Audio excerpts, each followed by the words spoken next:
morning. I will shortly be seeing His Majesty the King to offer my resignation as Prime Minister. To the country, I would like to say first and foremost, I am sorry.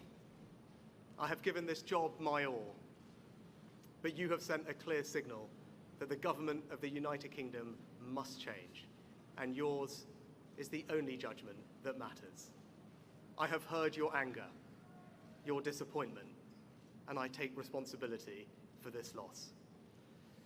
To all the Conservative candidates and campaigners who worked tirelessly but without success, I am sorry that we could not deliver what your efforts deserved. It pains me to think how many good colleagues who contributed so much to their communities and our country will now no longer sit in the House of Commons. I thank them for their hard work and their service.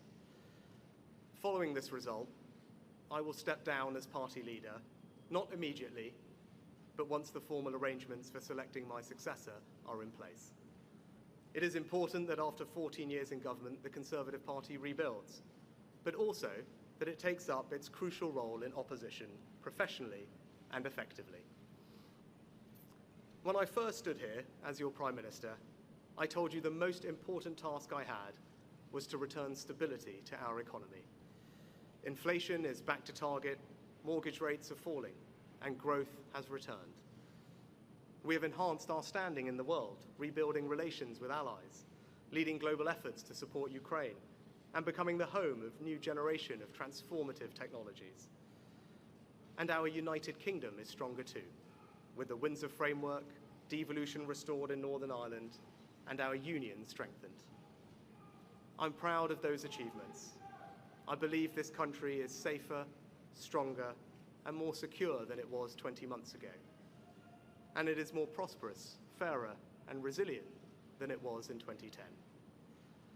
Whilst he has been my political opponent, Sir Keir Starmer will shortly become our Prime Minister. In this job, his successes will be all our successors, and I wish him and his family well. Whatever our disagreements in this campaign, he is a decent, public-spirited man who I respect. He and his family deserve the very best of our understanding as they make the huge transition to their new lives behind this door, and as he grapples with this most demanding of jobs in an increasingly unstable world. I'd like to thank my colleagues, my cabinet, the civil service, especially here in Downing Street, the team at Chequers, my staff, CCHQ, but most of all, I'd like to express my gratitude to my wife Akshata and our beautiful daughters. I can never thank them enough for the sacrifices they have made so that I might serve our country.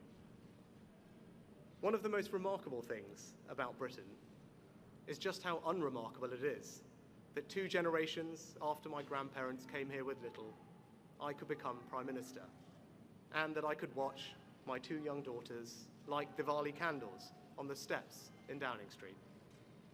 We must hold true to that idea of who we are, that vision of kindness, decency, and tolerance that has always been the British way. This is a difficult day, at the end of a number of difficult days. But I leave this job honoured to have been your Prime Minister. This is the best country in the world, and it is thanks entirely to you, the British people, the true source of all our achievements, our strengths, and our greatness. Thank you.